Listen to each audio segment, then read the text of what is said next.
Teacher, ഞാൻ ആദ്യം ചോദിക്കാൻ ശ്രമിച്ചത്, അപ്പോൾ ആ നിലയിൽ താങ്കൾക്കെതിരെ ഇപ്പോൾ നടന്ന ഒരു പ്രചാരണമുണ്ട്.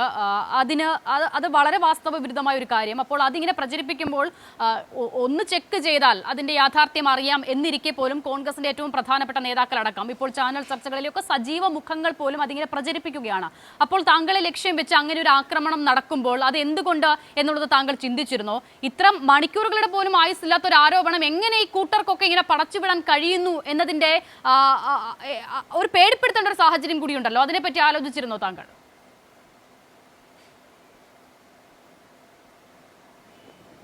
തീർച്ചയായിട്ടും ഭയപ്പെടുത്തല്ല, എനിക്കൊരു തരത്തിലുള്ളൊരു സഹതാപവും വേണമെങ്കിൽ അല്പം ഭയവും എനിക്ക് തോന്നി.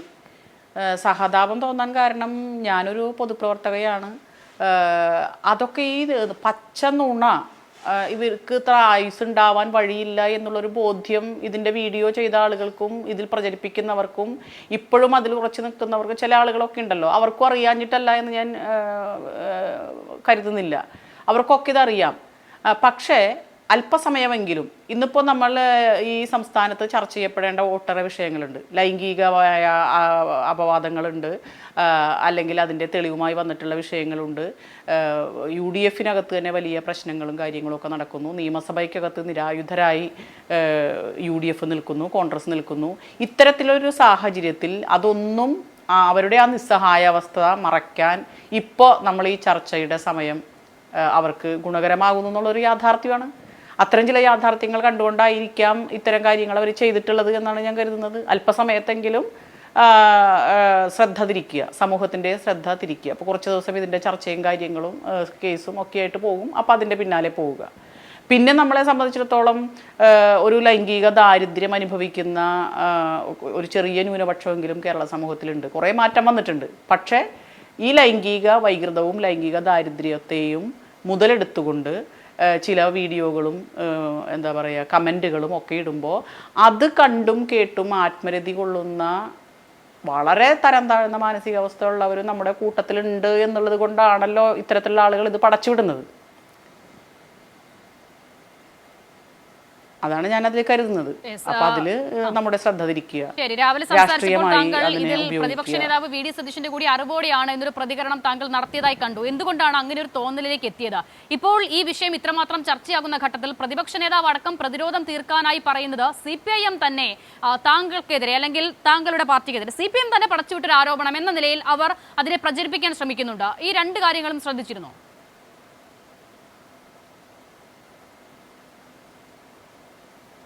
തീർച്ചയായിട്ടും ശ്രദ്ധിച്ചു. അദ്ദേഹം പല രീതിയിലും എന്താ വാർത്താ സമ്മേളനത്തിലൂടെ പ്രതികരിച്ചിട്ടുണ്ട്. അതിലെ ഒന്ന്, CPM ഹാൻഡിലുകളിൽ നിന്ന് ഇപ്പുറത്തുള്ള സ്ത്രീകളെ ആക്രമിച്ചു, മാങ്കൂട്ടത്തിലെ ആക്രമിച്ചു, അപ്പോഴൊന്നും മനുഷ്യാവകാശത്തെക്കുറിച്ച് പറഞ്ഞില്ലല്ലോ എന്നൊക്കെ അദ്ദേഹം പരിതപിക്കുന്നത് കണ്ടു. ശ്രീ രാഹുൽ മാങ്കൂട്ടത്തിനെതിരെ എന്താ പറയുക ആരോപണം ഉന്നയിച്ചത് ഇടതുപക്ഷത്തെ ഏതെങ്കിലും പ്രവർത്തകരോ അല്ല, മറിച്ച് അവരുടെ തന്നെ യൂത്ത് വിങ്ങിൽപ്പെട്ടിട്ടുള്ള ധൈര്യമുള്ള ഒരു പെൺകുട്ടിയാണ് അതുമായി ബന്ധപ്പെട്ട് മുന്നോട്ട് വന്നത്.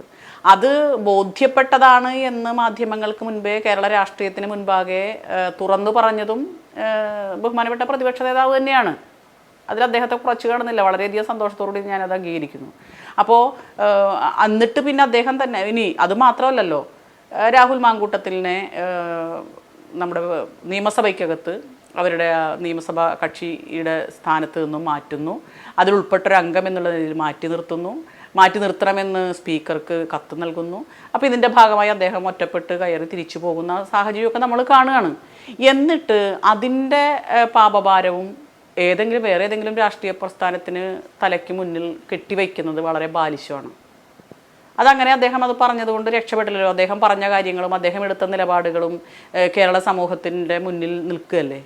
അദ്ദേഹം പറയുന്നത് പോലെ പബ്ലിക് ഡൊമൈനിൽ നമുക്ക് എപ്പോൾ നോക്കിയാലും കാണാമല്ലോ. അപ്പോൾ അത് പിന്നെ ഒരു ചോദ്യം, എന്തുകൊണ്ട് അദ്ദേഹത്തിന്റെ അറിവുണ്ട്?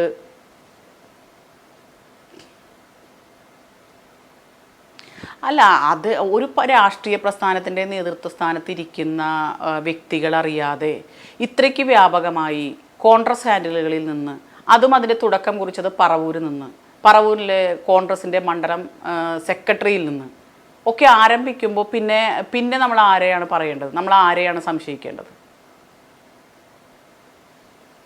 ഇവിടെ ഇപ്പോൾ ചർച്ചയിൽ പങ്കെടുക്കുന്ന കോൺഗ്രസ് പ്രതിനിധി പറഞ്ഞത് കോൺഗ്രസിന്റെ ഒരു ഹാൻഡിലുകളും ഇത്തരത്തിലുള്ള പ്രചാരണങ്ങൾ നടത്തിയിട്ടില്ല, പകരം മുഖമില്ലാത്ത സൈബർ കൂട്ടങ്ങൾ പടച്ചുവിട്ട പ്രചാരണം എന്നുള്ളതാണ്.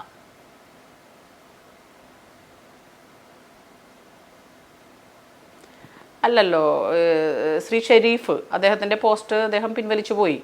അതുപോലെ തന്നെ ഡോക്ടർ ജിൻഡോ എന്നറിയപ്പെടുന്ന കോൺഗ്രസിൻ്റെ നേതാവ്, അദ്ദേഹം ഇപ്പോൾ പറഞ്ഞിട്ടുള്ളത് എന്താ, ടവർ പരിശോധിക്കണമെന്നോ, എന്തെല്ലാം ബാലിശമായ കാര്യങ്ങളാണ് ഇവർ പറയുന്നത്. ഇനി യൂത്ത് കോൺഗ്രസിൻ്റെയും നേതാക്കന്മാരെ കേരളത്തിലെ സ്ത്രീകളുടെ പൊതുപ്രവർത്തകരുടെ കിടപ്പറ പരിശോധിക്കുന്ന പരിപാടിയാണോ അവർക്ക് ആ പ്രസ്ഥാനം ഏൽപ്പിച്ചു കൊടുത്തിട്ടുള്ളത്? അവർ പറയട്ടെ. അപ്പോൾ ഈ ഡോക്ടർ ജിൻഡോ എന്ന് പറയുന്ന വ്യക്തി ഇപ്പോഴും അദ്ദേഹത്തിൻ്റെ സോഷ്യൽ മീഡിയയിൽ അദ്ദേഹത്തിൻ്റെ പോസ്റ്റ് കിടപ്പുണ്ട്. അപ്പോൾ അദ്ദേഹത്തെ തള്ളിപ്പറയാൻ ഇവരാരെങ്കിലും തയ്യാറാകുമോ? അദ്ദേഹം ഞങ്ങളുടെ ആളല്ല എന്ന് പറയാൻ തയ്യാറാകുമോ?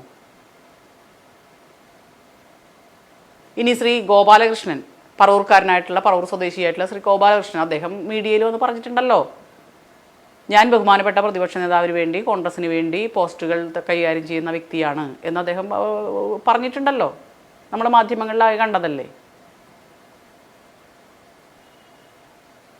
ഈ ഗോപാലകൃഷ്ണന്റെ ഐഡിയിലാണോ ആദ്യം ഈ പോസ്റ്റ് കണ്ടത്?